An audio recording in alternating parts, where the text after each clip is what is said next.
All right. Hello and welcome everybody to this somewhat impromptu broadcast. We've had a couple of issues tonight, regarding internet, but hopefully everything is fine for now. I am Skim. I'll be happy to bring you this game, and I'm joined by Breaky. How's it going, man? What's up, dude? Yeah, so it's been quite the journey so far. Not here to people aren't here to hear about that though. They're here to watch a good match. That's what matters.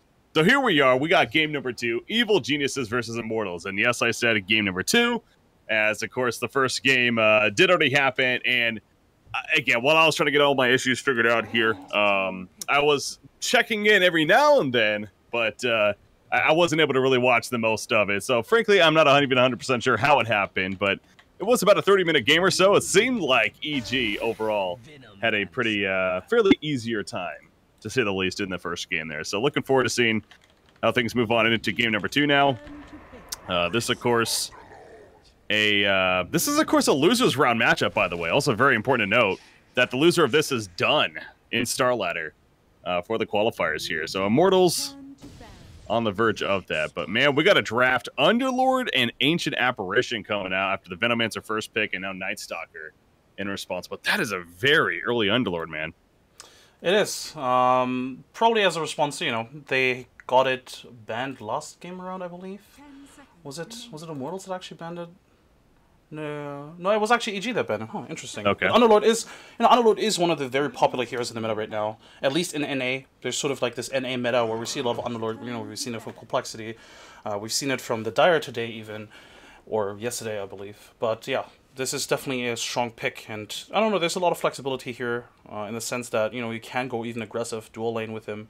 Although, technically speaking, you just prefer him as a solo hero because you obviously need those early levels. But in general, it's just a strong early pick. And, I mean, Venomancer Night Stalker is just as meta as it gets these days, I suppose. Mm-hmm. Yeah, Underlord's been really interesting kind of to see him appear in a couple of lineups now. Obviously, Complexity has run him a couple of times through some of these events.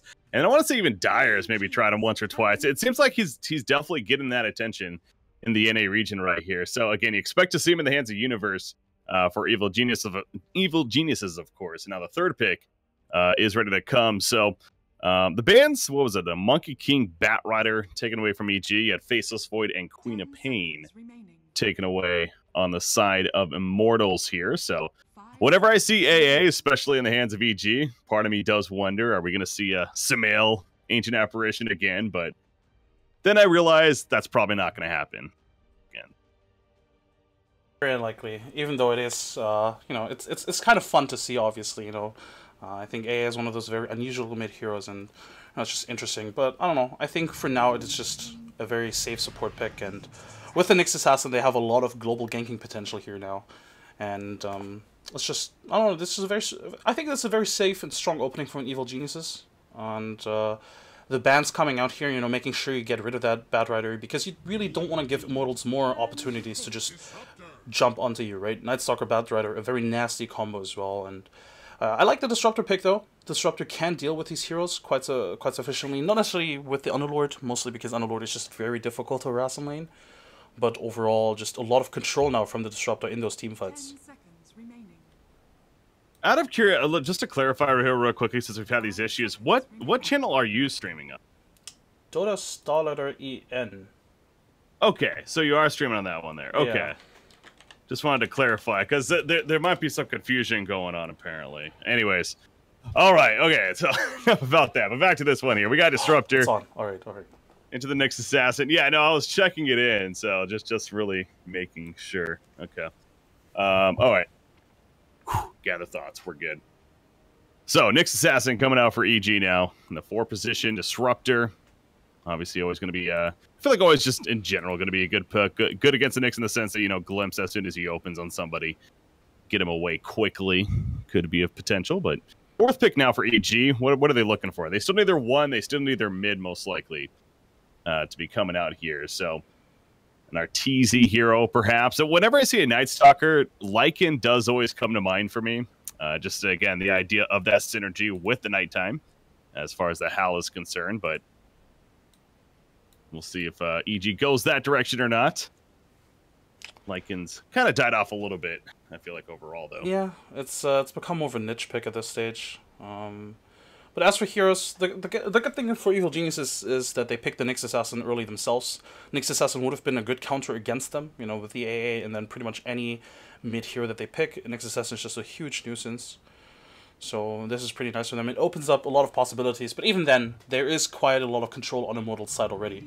So no matter what kind of mid-hero they do pick, unless it is something very tanky, like the Death Prophet, that can be dealt with. So Death Prophet, a good pick here, adds to the push that they already have, you know, with the Underlord. A lot of team fight and a lot of, you know, grouping up and just mow down towers kind of push on EG's side right now. Yeah, very objective-based gaming. That's kind of the term that I've been using. Watching a lot of this NA action as of recently, it's very group up as a team, push a tower down, go to another lane, push that tower down, and you know the fun thing about Underlord is that again on paper he really potentially could be so good for that. How you activate the ultimate after pushing a tower one lane, you go to the other lane, then you do it there, and you know you could if you're really efficient with it, ideally you pop the exorcism on one tower, you go to another immediately, then you have the exorcism on that tower. I know that's kind of a dream world I'm living in right there, but you know that's at least the potential, kind of a cap of the potential for what the overall synergy can bring, but. You also got the Nyx Assassin again for bringing that ganking presence here. But if you're Immortals now, knowing that you're going up against a Death Prophet, what direction do you think they're perhaps looking to go here? That's a good question. They probably need some sort of way to deal with this push right now. Some hero that can jump in and maybe divert the attention, or you know, they just need some sort of initiation. I think we've seen yesterday was it against the Dire or something. They were a team. I think it was Iceberg. They just didn't have any way of initiating into that 5-man push, and they currently don't have it either. What they do have is the Venomance Awards. That's pretty much it. So, unfortunately for them, they actually even banned the Void themselves, because I think it would have been a perfect hero for them right now. They definitely need more teamfight control. They need some form to keep the Death Prophet under control, and I suppose Bloodseeker sort of fits into that position with a Blood Right, which is really nice, pretty much against any of these heroes, but you really don't want to initiate a fight with, you know, Blood Right and then just run in. You probably preferably need something else, and I assume that is something we'll see from the offlane position. But again, I think it's going to be very difficult to initiate into these very tanky heroes as well. Yeah. Yeah, something like queuing up the Blood Right, like shortly after the Kinetic Field Static Storm combos wearing off could be pretty, you know, fun synergy there. Really extend that. I mean, hell, they have very strong silence across the board. With between Disruptor, Night Stalker, and Bloodseeker, of course. So they definitely got that going for them, at least. But yeah, you mentioned banning the Faceless Void. It's one of those cases, yeah, they could have used it, but it's honestly could have been a pick that EG went as well, especially having the Ancient Apparition. That's a combo we see actually quite a bit. So choosing to just take it away and instead ultimately get the Bloodseeker here coming out. So now, where do you think this Bloodseeker is going to end up, actually? I mean, sorry if you actually did mention it throughout there, but because again, he's a hero that could be mid, could be safe lane. Do we think he's going to be matched up against Death Prophet, perhaps? It's difficult because Bloodseeker doesn't necessarily do too badly in that lane, but I do think you probably want to lane the Venomancer against her, because Venomancer does pretty well against the Prophet. Ooh, Clinks. It's not a hero we see too often. I guess it does kind of do well here, because it can deal a lot of damage very quickly, but I feel that it is very squishy here, and depending on what Evil Geniuses pick for the carry, there's a lot of ways to deal with him. You know, the Nyx Assassin has a lot of control over him, but though as I say that, you know, AA doesn't have any control over him and is pretty easy food, so I don't know, it's a double-edged sword kind of here. Yeah, you can kill the supports pretty quickly, but there's also quite a bit here. Oh. Alright, they got Broodmother. That's a Broodmother, ladies and gentlemen. Arteezy Broodmother. Gonna be coming out here with the final pick, and I don't know, how do you feel about the Broodmother pickup right here? It seems like it does feel like it's actually potentially going to be pretty good, but did Evil Geniuses need to go that? I mean, this is a lot of objective pushing, I'll say that. It is, but I think if you're Evil Geniuses, you look at, you know, what does Immortals have against this Broodmother, and aside from Blood Raid, they have nothing.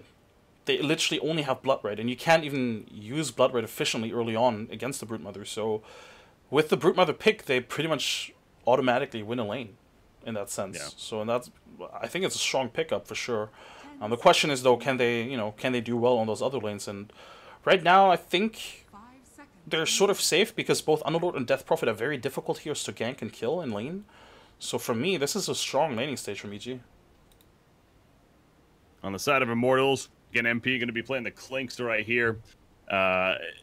Clinks is curious for me as well because you're going up, even without the Broodmother. Broodmother's definitely not as good either to go up against, I feel like, as a Clinks, but you're dealing with an Underlord, a Nyx Assassin even, a Death Prophet. These are all what usually tend to be much beefier heroes and somewhat difficult to kill. I mean, Ancient Apparition, sure, that's a pretty flimsy target, but it seems to me that whenever you pick up a Clinks, ideally you want the multiple fragile targets, right? Or am I overthinking that?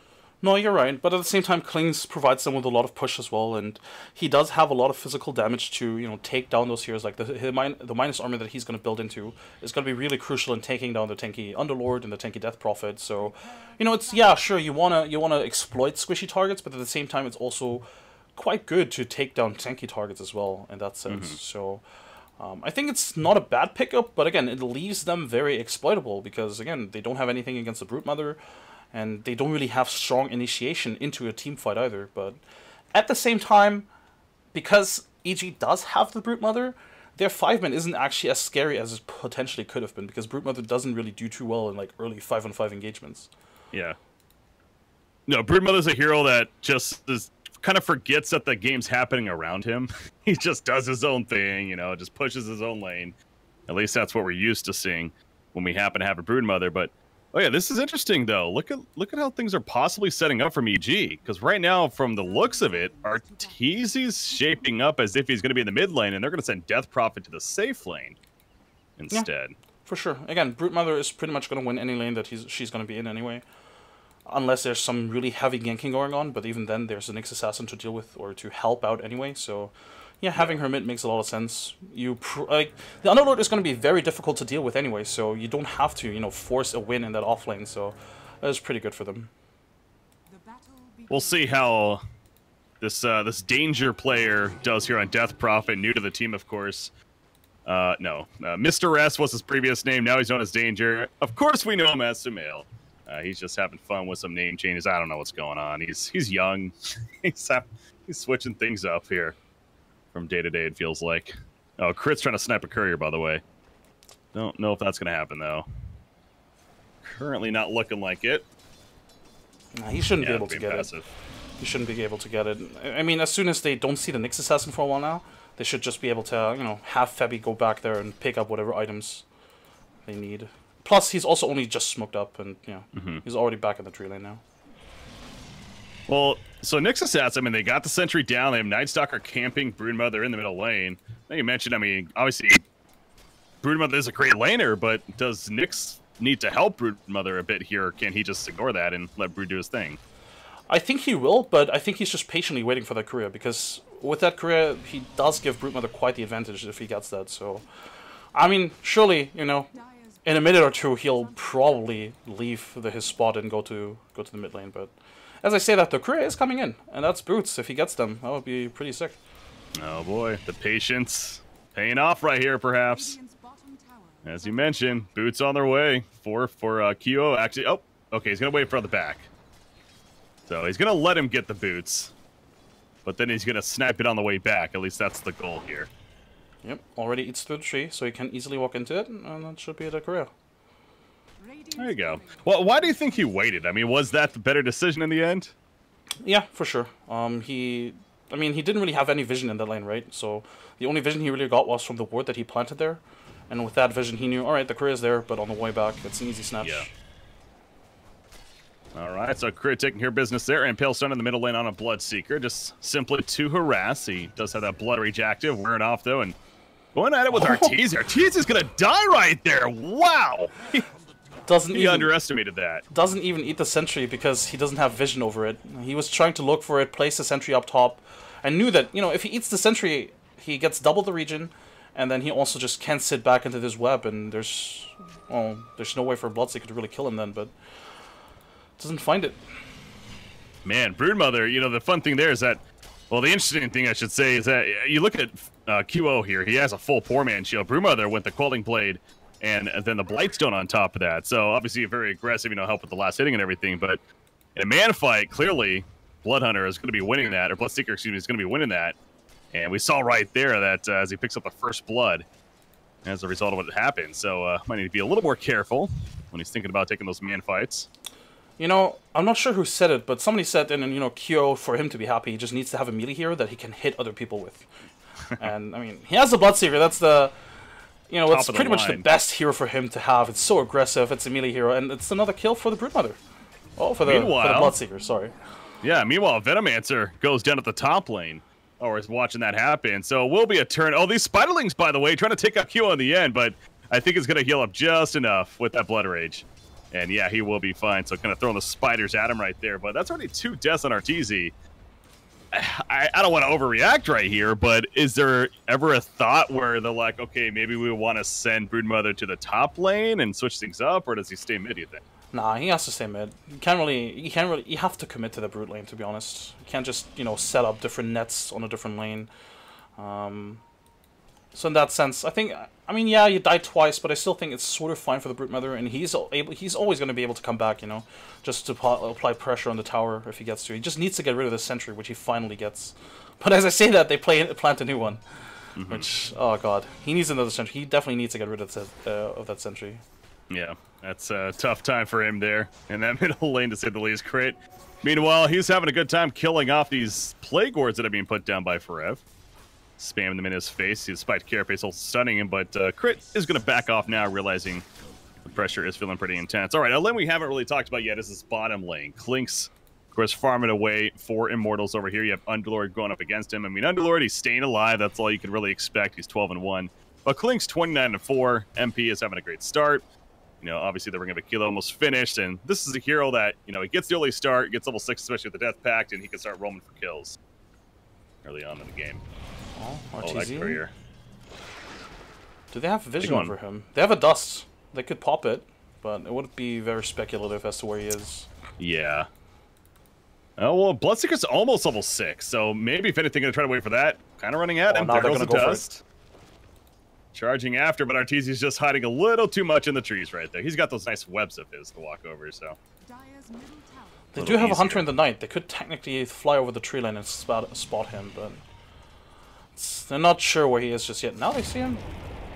Okay, Rupture comes out. Gonna put in the auto attacks. TP support massively coming in, but it might just be too late. He's limping around now, and Arteezy will eventually go down. Coldfeet applied a Disruptor, so they can hit the 1-for-1 at least in the end right there. You have Death Prophet. Actually now taking out Febby. Elsewhere, there's kills going on as well. Looks like Klings gets picked off. Crit goes down to response, but a 1-for-1 that's favoring, at least in that case, 4 EG right there, actually. Yeah, that's pretty good. But at the same time, you know, you still lose your Broodmother, and you even force a TP from the Death Prophet, having to come to the mid lane and trying to rectify whatever happened here. And as you can see, Arteezy is slowly setting up to start farming the jungle next to the wave, because he cannot just stay in this mid lane. I mean, he obviously is going to stay in the mid lane, you know, but he needs the jungle on top of it as well. I'm going to push out Febby here as continue to scout things out, but again, daytime, he still has a fairly good amount of time left as bottom lane Universe is picked off. Yep. I didn't catch that. It looked like you might have been catching that, though. Yeah, Glimpse and Kinetic Field, just keeping Underlord in place, and again, this Klink's dealing a lot of damage very early on. I mean, again, we've seen it, I believe, yesterday from the Dire on CSCNC, and MP now showing that this hero has a place in the meta with a lot of physical damage. Thank God for your camera work here, not missing kills. Oh, I missed a couple. It's fine. You know. On and off. It'll go on and off here. What did I see right here? I saw a hand of minus on somebody coming out, but actually Arteezy again middle lane.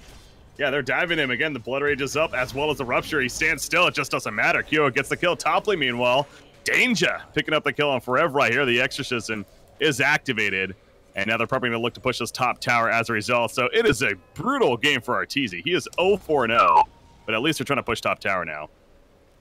It really is quite troubling for them, but at the same time, it's a Broodmother. She has a lot of recovery potential because, you know, at some point, Immortals will have to focus on the other heroes, and they will have to focus their attention elsewhere, and that's where Broodmother usually tends to strike. So in that sense, you know, if we look at the net worth, yeah, sure, Arteezy's been getting hammered pretty much, but he still is doing better than the Venomancer, for example. So in that sense, it's fine. It could be a lot worse. Exorcism wearing off, so maybe backing off the top tower here soon. But MP, he's got the Soul Ring, Ring of Aquila, the Power Tread's just about finished. Is that maybe the cue for MP to start moving around the Power Treads here, or is it perhaps the Medallion? He wants that at least before he starts going around? Probably. They might look for a gang soon on the Death Prophet, who they've mostly, you know, left alone. 3-0 on Sumail, so I wouldn't be surprised. Yeah, if he has treads, maybe they smoke up, try and find a kill with Rupture. But generally speaking, MP doesn't even have to move out of his lane that much, because Bloodseeker and Nightstalker, just by the two of them, already a very potent ganking combo. And MP, if he stays in lane, he can just apply a lot of pressure onto these towers. Yeah. Nightstalker running around with a haste rune, actually looking for an opportunity, but obviously it is daytime, so loses out a little bit on that potency here. Arteezy, meanwhile, he's farming up his own ancients. He's in the game of trying to recover. Going the no boots build is going into a Desolator first, though, on top of that Soul Ring. So we're going to be looking to hit extra hard, but also objective base pushing once again. That's what that's going to bring, so.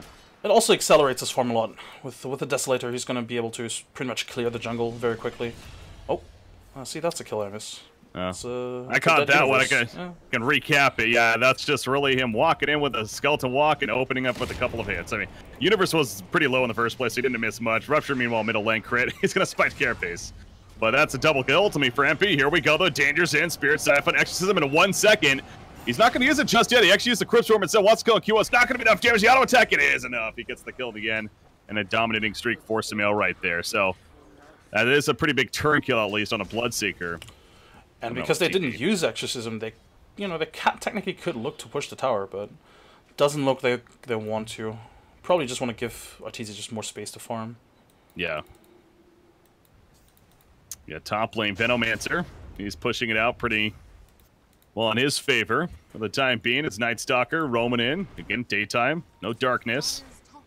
Does avoid thinking about using it and thinking like, well, it's probably not going to do much a day, so you'll hold off though for the time being. But so yeah, going back to the Desolator choice real quickly. So you like that option then on Broodmother here? Oh, for sure. It's I wouldn't necessarily call it standard, but it's it's one of the definitely popular builds.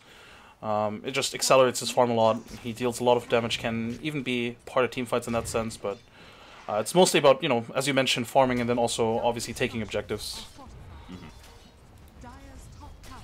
Bottom lane, Exorcism again, ready to go still for Death Prophet. So, possibly going to use right here. It is a Rupture, but he's kind of standing his ground. Actually gets support from Nyx Assassin Impale already coming out. And the Pit of Malice locking him in place. It gets the kill. They do take out Broodmother in the end themselves, as the Static Storm helping with that. So right now, 1-for-1, but Dubu, he has a long journey ahead of him. Kinetic Field is going to help, though. Arcane Rune, he kills the Arcane Rune, as he'll keep on running on out of there. Well played by Dubu, actually, to get out. But in the meantime, both carries taking, or, I mean, I guess Sumail is a bit of a carry here, yeah. Taking out the towers. Both him and MP being very efficient around the map. MP, though, also applying pressure to this tier 2 now. And look at how much damage he's dealing already. This was just like, what, 5-6 hits? That's just clinks. Yeah. That's just clinks, and again, the Medallion, is, if he's able to open up on a hero, anyone right now is going to melt. So I know what I was talking about earlier, that this is a beefy team, but not really just yet. And weren't you catching the match with me yesterday where we saw the clinks as well? Yes. In that game, I think very so. nasty. Yeah, I mean, they were just killing people. And there was actually an Underlord on the other side in that game, too. And you see right here, by the way, he snipes out the Courier. That Spirit Siphon taking up Death Prophet quite a bit. The Dark Rift, is he going to take Death Prophet with him? Oh, he cancels it, actually. They do want to fight this. Kratos here, QL, though, he's running with that Thirst active, level 4, so he's got some good distance now. Puts down a Bloodright. Oh, he's going to be sniped out by the Spider Stun, or Spider Nuke, though. And so he gets taken out. TP out from others, but QO eventually does fall, trying to live life on the edge. On the outside there. A good kill for them. They didn't even need to invest a lot to get that Kyo kill. Sure, pretty much everybody rotated, but still, not really committing any big spells for it.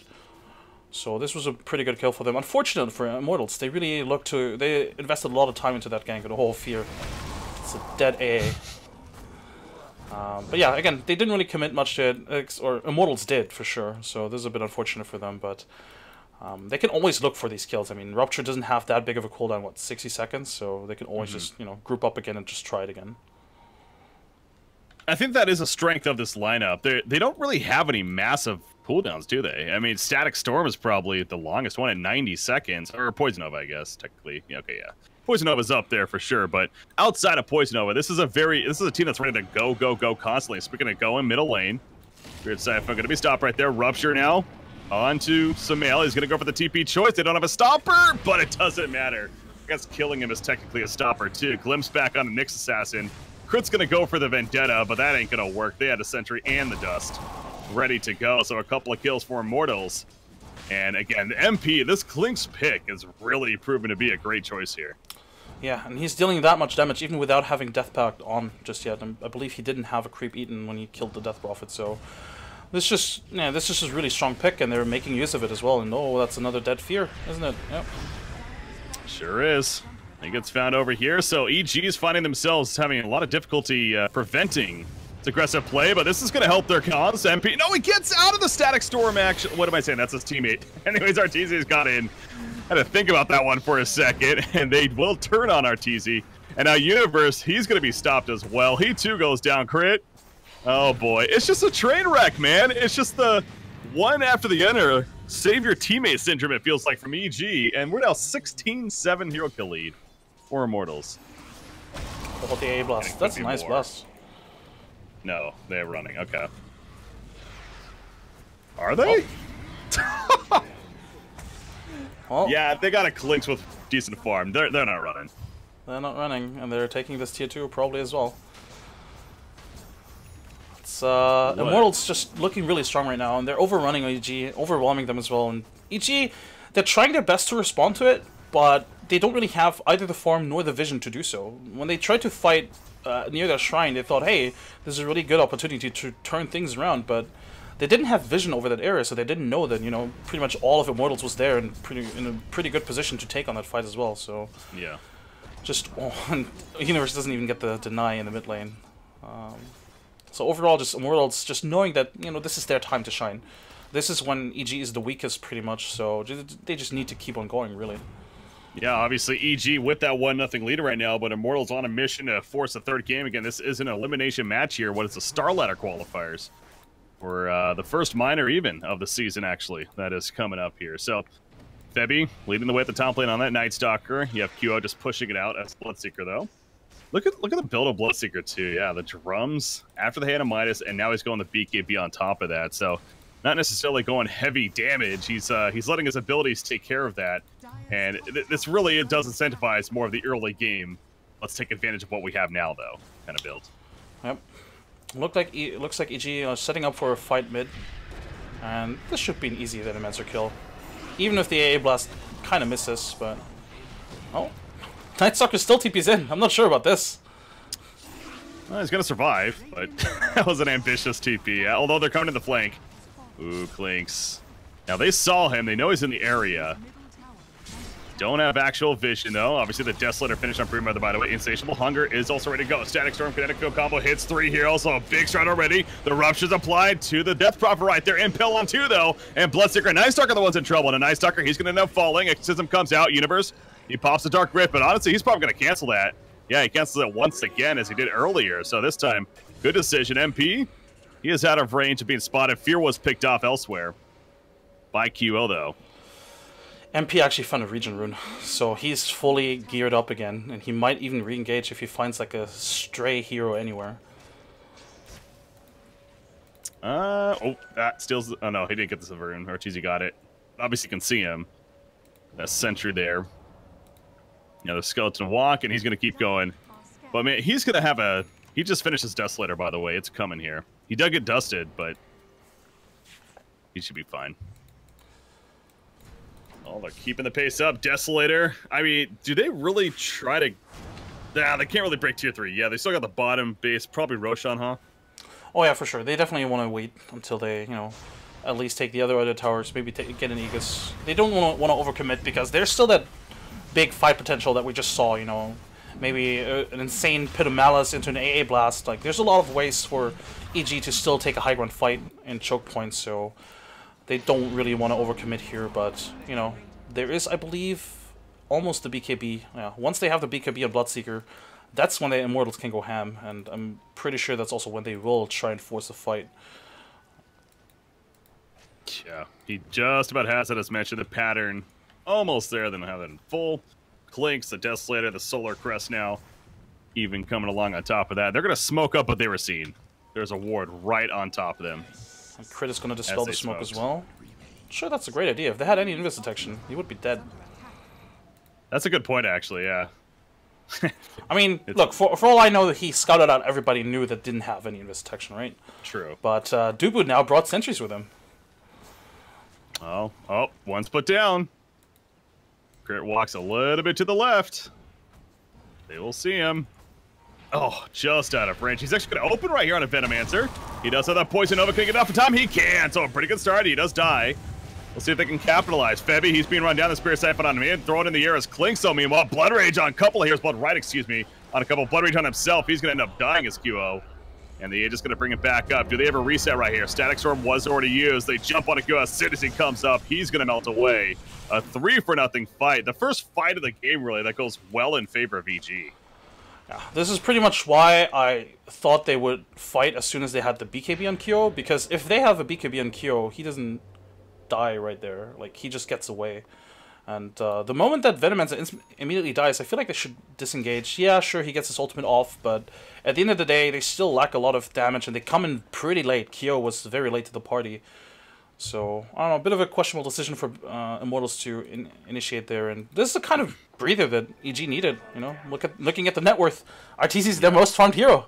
He was trashed in lane. I mean, he was, what, 0-4, I believe, at some point? And now he's 4-6.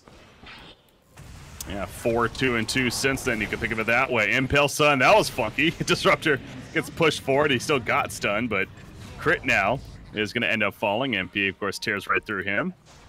So nice turn killer to start for Immortals in the backline. So Arteezy sitting on top of Forev. Going to be glimpsed back, and it will be enough. The Spiderlings are still here, though. And the Cryptsworm to finish off the job. Fear, meanwhile, he's going to go down chasing after Febby. That Spirit Siphon, the sucky on him.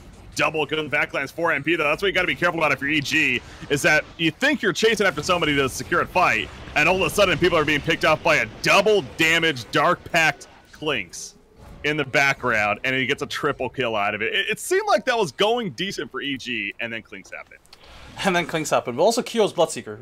I mean, he had his BKB now, and pretty much everybody on EG just had to run away from him. There's no way they can face him with his BKB. So, you know, this is sort of what the fight earlier could have looked like, potentially, if, you know, Immortals had been in a better position and they had waited for Kyo's BKB as well. So, just great timing from Immortals to take that fight, really. Making sure that all of EG are pretty split. And since they picked off the Nyx Assassin pretty early on, there's not a lot of control left for EG to deal with Immortals heroes as well.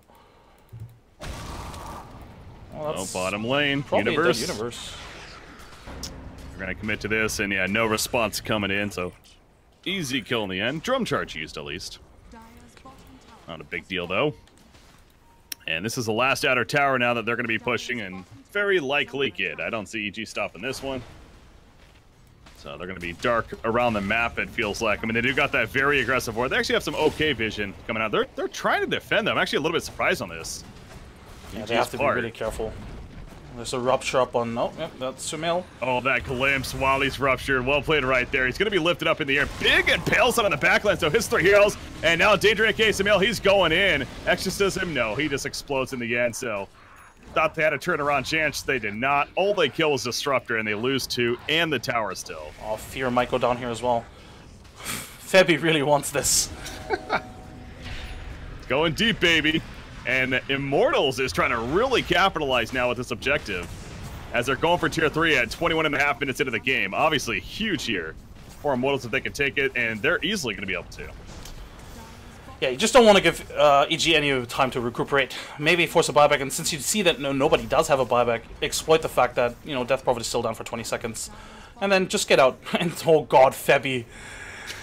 He's such a tease. Oh man. God. Just TPing out in front of tier 4s, knowing that there's nothing to stop the TP as well.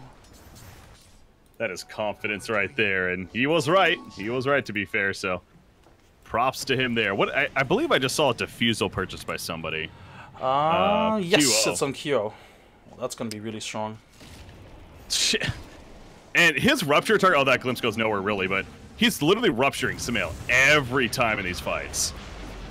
And here's another example. Ice Blast is coming out, though, but they do get the kill initially. BKB Pop Q setting his ground against RTZ, Insatiable Hunger, though. It's keeping him alive a little bit longer. Not long enough, though. MP just cleaning up. It's a disaster for EG, and a good game well played will be called in favor of Immortals. We're going game 3, Skip.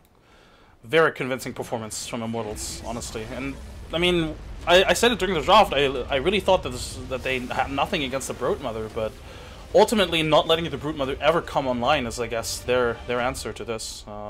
They did really well in lane to deal with it. I personally thought, you know, that, yeah, sure, there's going to be a support harassing the Brood Mother in lane, but, you know, if EG maybe had somebody in there to deal with that as well, maybe that's a different outcome. But at the end of the day, Immortals just played really well, and they executed their lineup almost perfectly. Yeah, correct me if I'm wrong, but I believe the Broodmother was the